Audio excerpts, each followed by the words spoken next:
over the years, we've had quite a few Tier 0 deck lists in Duel Links. We've had Salamangreat, Cyber Angel, Six Samurai, and of course, who could forget, Rhinobus Turbo, or as it's more commonly known as, Onomatopoeia. So it's been a good while now since Onomats have actually seen play, since they got a massive pounding from Konami on the ban list, especially to their skill. I'd say the chances of that skill ever seeing play again would be pretty similar to the chances of me ever getting a girlfriend. Why are we still here? Just to suffer? But ever since the skill got removed from this plane of existence, Onomats have faced a pretty serious consistency issue, which Konami might have just solved.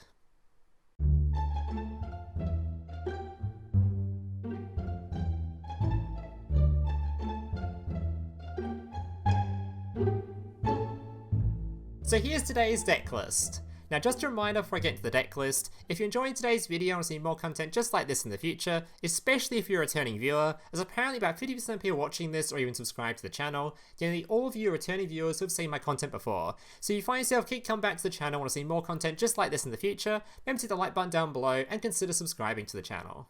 Alright, let's get into the list. So as you've probably noticed, there isn't really a whole lot for me to go through during this decklist portion, because everything in here looks almost identical to the same Onomat list you would be probably used to, other than the fact that we've had to remove the skill for something like Destiny Draw, because the other skill is obviously pretty pointless, and of course we've got the brand new edition of Onomatopaira. This card is insane. It's basically just the old Onomat skill, but in card form. You can only activate one Onomatopaira per turn. Send one card from your hand to the graveyard, add up to 2 of these monsters from your deck to your hand. You cannot add up to 2 from the same category. One Zubaba monster, one Gaga monster, one Go-Go monster, or one Doodoo monster. So this card basically searches for your entire deck, and not only that, but it does it twice. This card is bonkers. Try to name another card in Duel Links that gets to search for 2 cards. It's crazy. You're searching for literally any monster in the deck list, and easily this card just by itself, if you ever open it, is going to be full combo of whatever extra deck you like, since this is obviously going to make it real easy to go into any of the standard generic Xyz monsters in the game, whether that be ending on a copy of your number 106 Giant Hand to negate any of your opponent's stuff, or a Steelswarm Roach, in combination with your Rhino to then remove any of your opponent's monsters. Or if you need to remove your opponent's field, you can go into a Dark Rebellion Xyz Dragon, a Constellar Ptolemy, I have no idea how to pronounce that, an M7 to remove anything in your opponent's stuff. You can go into your Malevolent Sin, literally any sort of end board you feel like making, even ones that are not in my extra deck, just maybe some other particular end boards like things like Abyss Dweller or whatever stuff you want to run in the extra deck, especially if you don't care about Ibly Lock, feel free to chuck in something like Abyss Dweller. But my point is, you can go into basically any Xyz cards in the game and just flood the board with them. That being said though, I don't want to hype you guys up too much, because what I think of Onomats right now is they're definitely not top tier level. They're definitely a really good deck now and easily a cog grindable deck, but it's probably not quite as good as going into some of the other archetypes in the game, especially considering this deck list relies so heavily on generic cards rather than having its own sort of in-archetype powerhouses. It makes it sort of hard to win a lot of games, and there's a lot of games that come down to just, do you have the back row set, or just, did you ever actually draw your copy of Onomatopaira? Because I've only got 2 copies, sadly. By the way, you should 100% win 3 of this if you have it. It's a god tier card. But yeah, like I said, I don't think this deck list is going to be top tier meta relevant, simply because it doesn't really match up to a lot of the other decks in the game, only relying on generics. Most decks need something a bit more than that.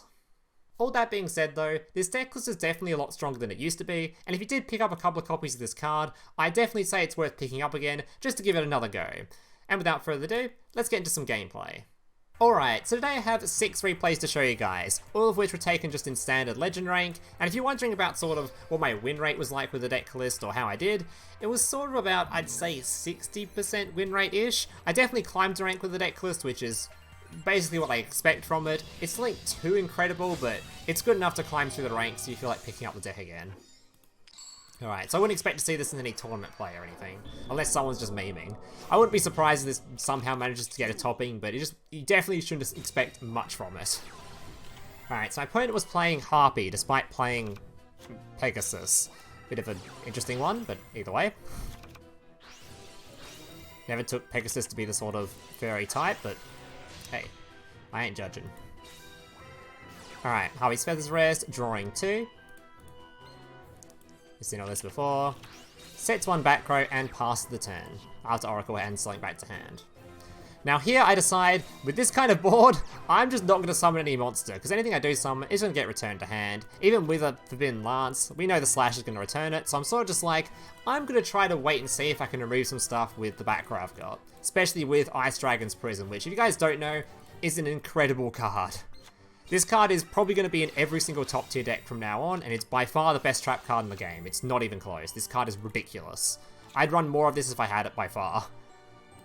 Alright. My opponent activates Harpy's Hunting Ground, summons a Harpy, targets my Ice Dragon's Prison, and this is where a funny little interaction happens. See, I use my Ice Dragon's Prison to target a Harpy in his graveyard to summon it to my field, which then lets me banish 1 Winged Beast on his board and 1 Winged Beast on my board. But keep in mind, I just summoned a Harpy to my field. So, I get to use his field spell, and I pop his back row. Pretty interesting interaction there, but I thought it was kinda cool. Bottomless trap pop his other summon. Opponent goes for an Egotist. Pops itself. Goes into a Slash. Feathers Rest. And yeah, he can't lethal me. He hasn't got enough cards on field anymore. Alright. My turn. He's got no back row, so I can do whatever I like. Activate my Onomatopaira, searching for 2 cards, making sure I've now got 3 monsters in hand that all combo well with each other to set up 2 Xyz monsters. In this case, I go for a Dark Rebellion Xyz Dragon, target his monster, gain ability and attack. Summon back with the coat, summon back the glove, make an Xyz monster of Roach so we can't do any synchro summoning just in case he has any funny ideas to survive this turn, and beat him to death. Alright, a bit of a banger replay that one. Did really enjoy the little Harpies Feather, or Harpies Field Spell interaction there. I was gonna say Feather Duster, wrong game. Alright. Which replay was this one? This isn't the Dark Magician one, is it? I think that's later on. Alright. I don't think I got any actual meta matchups today. I think I got 1? I think I got Infernoid. I think every other replay today wasn't actually like meta. Oh, it was the Dark Magician player. Yeah, never mind. Yeah, very top tier deck with Dark Magician. Alright. Activate my Utopic, summoning my dude to the field, summoning my other dude. Xyz summoning into my Dark Rebellion. Basically, I'm trying to get 2 monsters on the field to have enough attack to beat over Dark Magicians. That's about it. I'm just trying to force him to use Navigation. Alright, Forbidden Lance on my own monster so he doesn't get hit by the Bottomless. Gaining just enough attack to get over a Dark Magician. 220, 250, pretty good. Summoning back, going into my Malevolent Sin. So now I can threaten lethal. Swinging, gain a billion attack, then swinging with this dude to threaten lethal. So my opponent has to activate his Navigation and I can pop his monster. Now from here, I'm not going to use my Crackdown until I know my opponent can't activate his Navigation in the graveyard, so basically I'm going to wait for him to Xyz summon. Which of course he does. Goes into a big eye. No, that ain't happening. And he's gone. Alright, on to replay number 3. Alright. I'm not even sure if this deck list is better going first or second. I think going second, because we've only got Forbidden Lance to rely on, it can be sort of hard. I don't even remember if I'm running the Revive spell in this deck list. I think I am. But yeah, it's pretty hard going second, because obviously back row is annoying. But going first, you set up such amazing boards, and if you do get through the back row going second, you can set up such amazing lethal opportunities.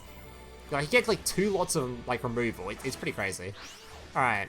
So this is an example of going first, summoning out a Seabus. Unfortunately, I didn't open much of a god tier hand. I didn't get the search spell, so I couldn't set up the best end board of having your rank 6 and a rank 4. So I'm going to have to rely on my my Rhino alone. My opponent summons this card, banishes my dude. Bit annoying. But thankfully he forgets what Destiny Draw does, so I can search for, yeah, the best card in the game. Well, that's a bit of an exaggeration, but the best card in this deck. Discard, searching for my 2 monsters. And from here, he is very, very, very dead. Oh, yeah, I'm running it. There it is. Summon my coat, summon back my Utopic. change level, summon my M7. Gonna return his card to the graveyard to hand, so I won't resummon. Revenge, bring it back. Exceed summoning out my Malevolent Sin, banishing his card, and then trying to go for lethal. Hoping he has no Kiteroids, which he didn't. I'm not sure about this play to return it to hand, but I kind of didn't want him to resummon it during his turn and then pop my stuff, but who knows. Either way, he died, so what does it matter? Alright, I think we're up to this one, right? Alright. So I know there was... That wasn't this one, because I think there's an Infernoid and there's a... what is it? I've forgotten the name of it. Cyber Dragon. There's an Infernoid and a Cyber Dragon replay left after this, I'm pretty sure. Oh yeah, this was the Magnet replay where I drew the shittest hand imaginable. This is so bad. No back row and no way to start. Awful. And we still won, so... And I even misplayed in this replay too, which we'll talk about when we get to it. Just setting my stuff and praying. I've got one Lord of Disruption.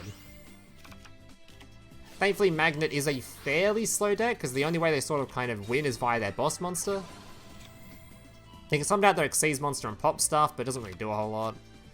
So the only way they really win is generally by the other one. He summons this card instead of Malevolent, so I'm like, okay, I don't even have to activate my back row. Summon Malevolent, you could actually try to lethal me there, so... And he gave me Destiny Draw, nice lad. Activate my Onomatopaira, searching for my Gagagarevenge. There's actually a lot of replays here where I've actually just had to Destiny Draw this card.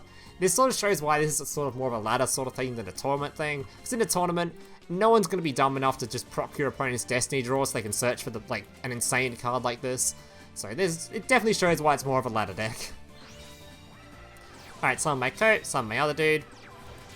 Go into my Dark Rebellion Exceeds.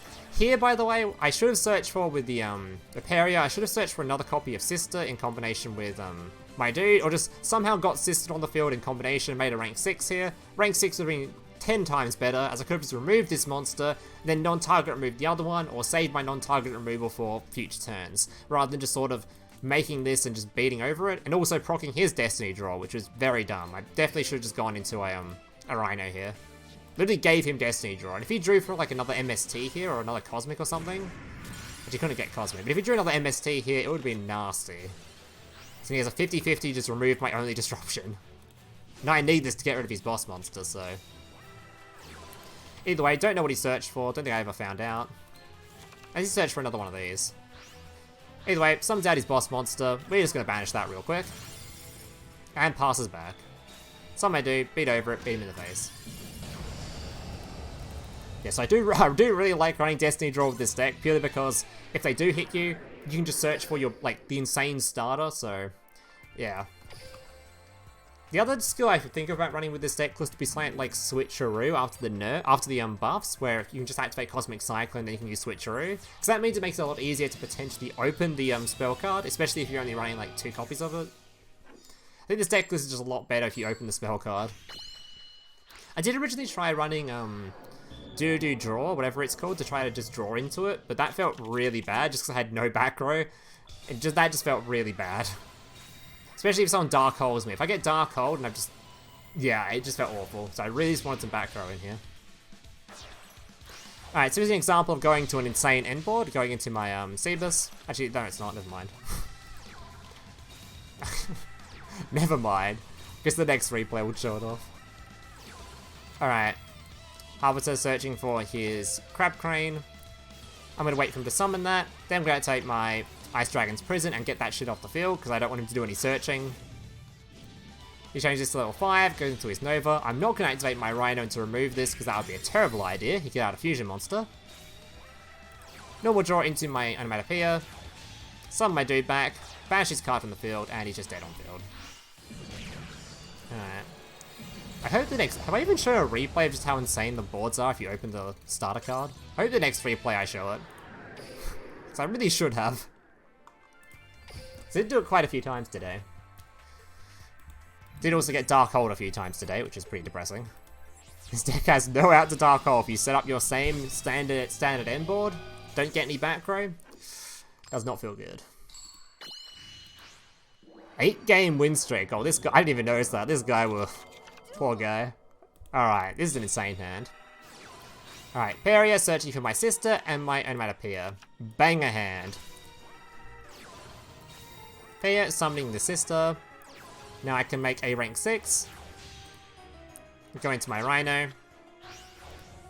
I did actually show a replay of this earlier. Either way. Summon back my dude, and now I'm going to my rank 4, going into my giant hand. And setting a Crackdown. Absolutely mental board state. We've got a non-target destruction of any of your opponent's stuff, which, by the way, keep in mind, it hits the highest defense monster. So if your opponent has a link monster on the field, they don't have defense. So keep that in mind. We also have the negate from our giant hand, which changes link to defense position as well. And of course, we have Crackdown to yoink something. I think the only thing that would make this end board better in this deck could have been if I had Ice Dragon's Prison set. My opponent's going for his Void Feast. Unfortunately, this thing is level 3, so I can't use it for Exceed Summoning. But either way, I'm going to swing in. He's activated his Void Feast, summoning 3 cards to the field. Nice guy, though, puts a 500 attack monster on the field. Not sure that was the best decision, as you're about to find out. Swing in, remove his final monster, and swing in for 2600. Which is obviously more than lethal. Alright guys, that's going to do it for today's replays. Hope you guys enjoyed them. If you did, remember to leave a like, subscribe, all that kind of stuff. And hope to see you guys in the next one. Laters. Hey, big brother, can I watch SpongeBob? Shut up, Mokuba. I'm busy flagging YouTube videos to compensate for the fact that I have an extremely small penis. Oh.